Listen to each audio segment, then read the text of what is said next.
Adrenalín er hormón sem er búið til í nýrnahettunum sem eru innkirtlar sem eru ofan á nýrunum.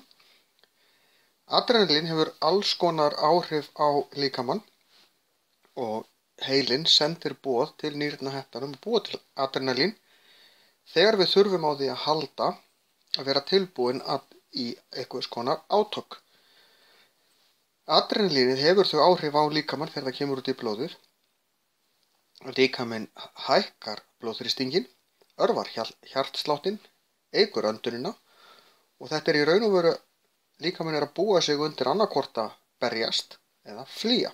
Við stundum kallað fight or flight syndrom. Því að það er mismunandi, bara það er innbyggt í okkur hvort við reynum að flýja eða berjast þegar við lendum í einhverjum svona aðstæðum.